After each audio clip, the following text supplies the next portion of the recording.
Mira. ¿Por qué decir que la forma sustancial es el principio vital, siendo que no la podemos captar en sí misma, sino a través de los actos de la sustancia? Y no decir sencillamente que no sabemos por qué esa sustancia es capaz de esos actos. ¿Cómo justificar la realidad de este principio?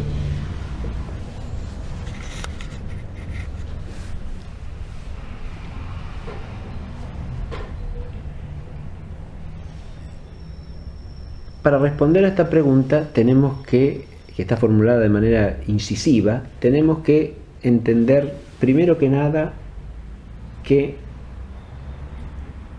ese principio de que conocemos el ser de las cosas a partir de sus operaciones implica no una deficiencia de la cosa en sí misma, sino más bien de un modo de nuestra inteligencia. Nosotros llegamos a conocer lo que una cosa es a partir de las actividades y operaciones de esa cosa que nosotros captamos. Porque toda realidad, todo ser real se manifiesta en sus actividades u operaciones. Ahí lo único que estamos presuponiendo es un principio que resulta evidente para la inteligencia humana, a saber, que toda actividad o operación sigue al ser del cual es actividad o operación. No podemos entender que haya una actividad o operación de nada. Si queremos entender por qué hay cierta actividad o operación, tenemos que remontarnos al ser del cual es esa actividad o operación. Porque la operación depende del ser. La actividad depende de la naturaleza de la cosa de la cual es una actividad.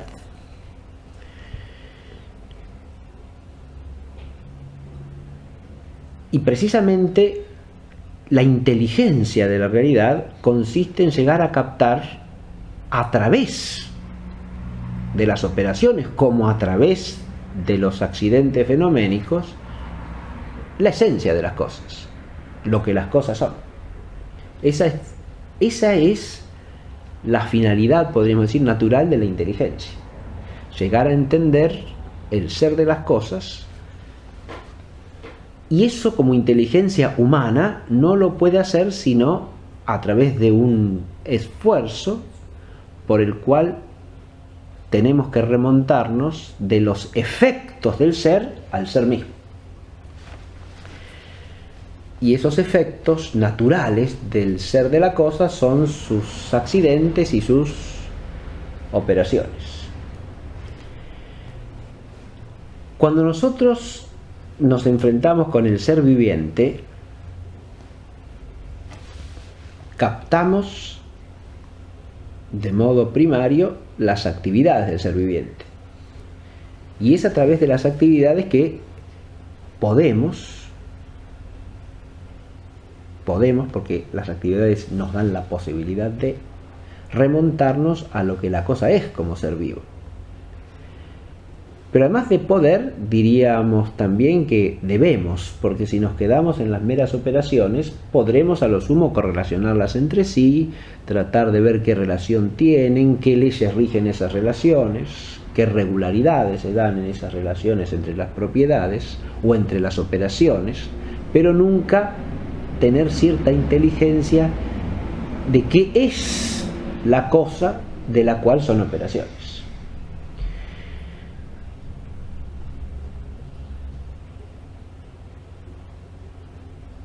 Para resumir lo que llevo dicho, hay que tener en cuenta, por un lado, un principio ontológico, y es la posterioridad en el signo del ser o en el orden del ser de la operación respecto de la esencia. Y por otro lado, entender una cuestión nociológica, que nuestro conocimiento, por no ser una visualización inmediata y directa de la esencia misma, requiere de pasar por las operaciones para remontarse a aquello que le subyace, que es la naturaleza. Eso hace al modo discursivo del conocimiento humano.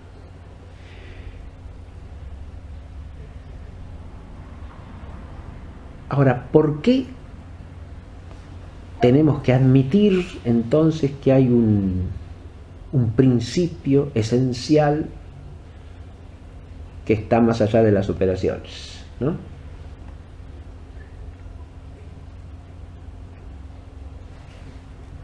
Esa pregunta la podemos dar vuelta en realidad, y es: ¿podemos entender que haya operaciones sin un principio que las fundamente? La operación por naturaleza es un acto, y un acto no puede ser sino el acto de un cierto ser, de una cierta naturaleza, porque un acto no puede subsistir. La operación es un acto segundo y presupone un acto primero. De la relación entre el acto primero y el acto segundo hemos hablado ya en una respuesta anterior. No puede haber acto segundo sin acto primero, de manera que no remontarnos a un principio más allá de las operaciones es simplemente renunciar a la inteligencia de la cosa.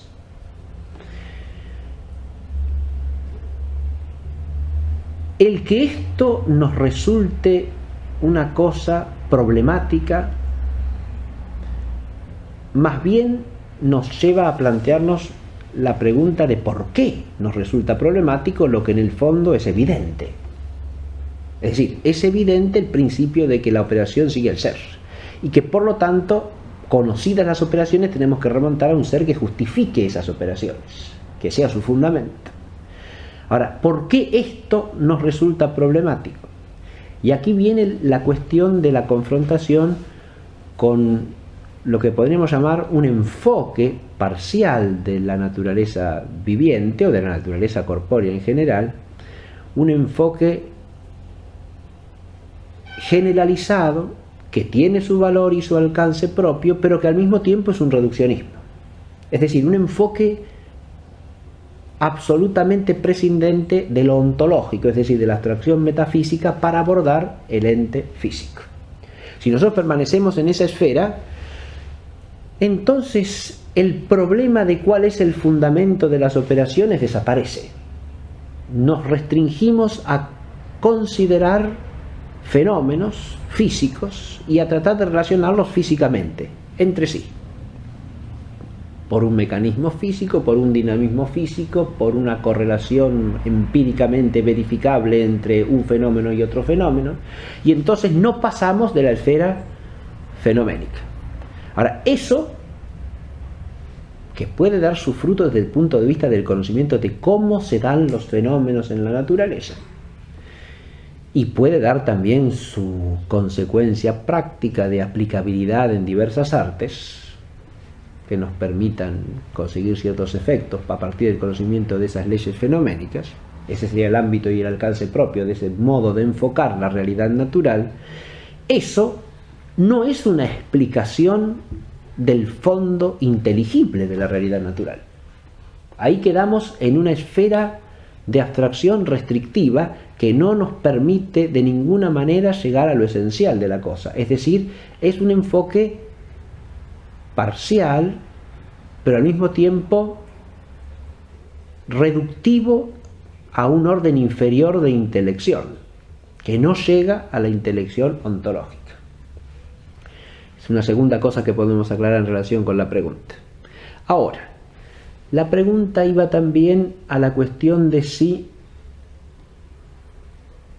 no tendríamos que decir más bien que desconocemos qué cosa sea la esencia del ser viviente y contentarnos con decir que tenemos que considerar las operaciones. Conocemos las operaciones, pero del ser no sabemos nada. Y esto, de nuevo, implicaría, si uno considera todo lo que he dicho anteriormente, por un lado, admitir como un límite absoluto la restricción parcial de un enfoque físico o físico-matemático del ente viviente. Y en general no admitir que la inteligencia humana pueda llegar a captar, aunque sea en una medida limitada y parcial, la esencia de las cosas.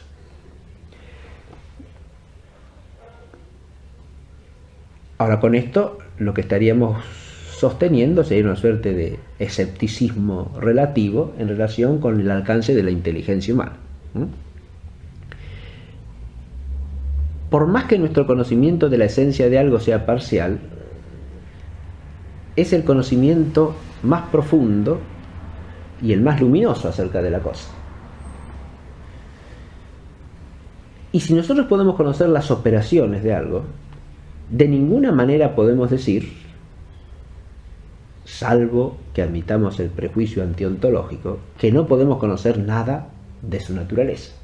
¿Y esto por qué? Porque en el ser de la operación se manifiesta en alguna medida necesariamente lo que es la naturaleza. Cuando nosotros estamos hablando de la forma vital como una forma que pone en un ente la capacidad de la actividad inmanente, estamos precisamente señalando que las operaciones vitales tienen algo que es esa capacidad de perfeccionar en su propia naturaleza al ente del cual son operaciones, que es algo subyacente a las operaciones. No son las operaciones mismas, sino que es algo esencial que atraviesa todas las operaciones y que en cada ente viviente adquiere una especificidad de la cual derivan esas operaciones, las propias de cada ente viviente, de esta especie, de esta otra y de esta otra, sea un ente vegetal, sea un ente animal, sea un ente racional.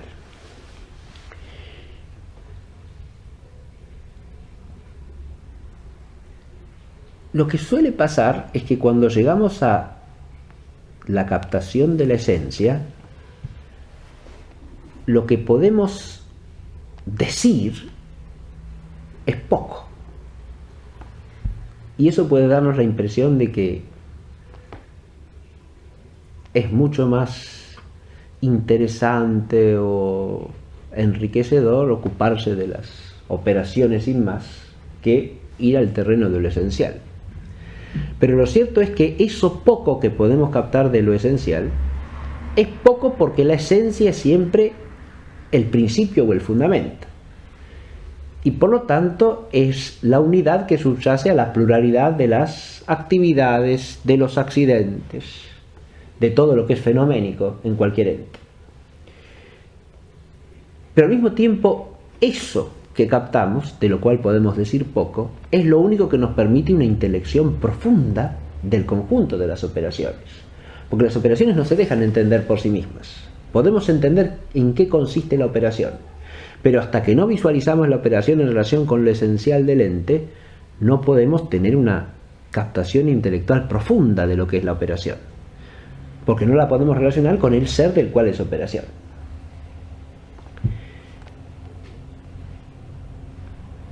La forma sustancial de un ente corpóreo viviente, y ya hemos aclarado al responder una pregunta anterior que aquí estamos aplicando una doctrina que es más amplia que la del ente viviente, que es la del ente corpóreo, ¿no? Como ente compuesto de forma sustancial y materia prima. Pero decimos que la forma sustancial de un ente viviente es una forma sustancial que pone en él la actividad inmanente, o sea, una forma vital. Estamos dando con el principio de lo que es ser un viviente corpóreo. Y ese principio es lo único que nos permite entender esencialmente, desde el punto de vista filosófico, la vida en la medida que eso está al alcance de la inteligencia humana. Y sin eso no podemos, insisto, entender o visualizar desde su principio, desde su raíz, las operaciones mismas. De hecho, si no las relacionamos con lo esencial, tendemos a ver no las operaciones en su ser esencial, que depende estrictamente de lo que es la esencia misma del ser viviente, sino verlas en su funcionamiento, en su mecanismo, ¿no? Como se hace, por ejemplo, si yo estudio la actividad nutritiva desde un punto de vista bioquímico, pero jamás la entiendo desde el punto de vista esencial de lo que es la nutrición. Pero no puedo entender lo esencial de la nutrición si no es en correlación con la esencia de lo que es la vida. Dicho de otra manera, tampoco entendemos la operación si no pasamos de la operación a la esencia. Nos quedamos en una visualización puramente fenoménica de la operación, pero no captamos lo esencial de la operación. Porque para entender el fondo esencial de la operación hay que entender el fondo del ser del cual es la operación. Lo mismo analógicamente pasa cuando tratamos de entender la inteligencia en sus operaciones o la voluntad en sus operaciones, disociándola del ser persona o del ser esencialmente racional, ¿no? No entendemos ni qué es la inteligencia, ni qué es la voluntad, ni cuáles son sus operaciones, porque las vemos desde un punto de vista puramente fenoménico, que en ese caso es mucho más reduccionista, porque perdemos de vista la naturaleza espiritual misma del hombre. Ahora, en esto lo que tenemos que vencer es dos cosas, diríamos. Por un lado, creo yo, esa suerte de reduccionismo generalizado que tiende a privilegiar lo fenoménico sobre lo esencial. Y por otro, cierta dificultad de la propia inteligencia humana, que ya es una cuestión natural, ¿no? A nuestra inteligencia, por su modo de operar, el pasar de lo que es inteligible y al mismo tiempo experimentable a lo que es puramente inteligible, le supone un esfuerzo y un salto. Y eso es un ejercicio que a veces cuesta. Es decir, hay que pasar de aquello que al mismo tiempo que entendemos, de alguna manera percibimos, a aquello que solo es inteligible. Y es claro que los principios son siempre puramente inteligibles. Si nosotros permanecemos en la esfera de las propiedades fenoménicas o de las operaciones que se pueden captar empíricamente, estamos hablando de algo que al mismo tiempo que entendemos, experimentamos. Pero cuando pasamos al principio, estamos hablando de algo que solamente podemos entender. Y ahí eso implica el ejercicio de la inteligencia para alcanzar, a través del objeto inmediato, el objeto mediato, que es su objeto más propio, porque es lo que es puramente inteligible. Ahí hay un salto de la inteligencia del objeto inmediato suyo, en vinculación a la experiencia, al objeto mediato que es el más propio, porque es puramente inteligible. Es aquello que no es objeto al mismo tiempo de experiencia y de inteligencia, sino exclusivamente de intelección. Pero eso es lo que la inteligencia está llamada a hacer, captar lo inteligible. No sé si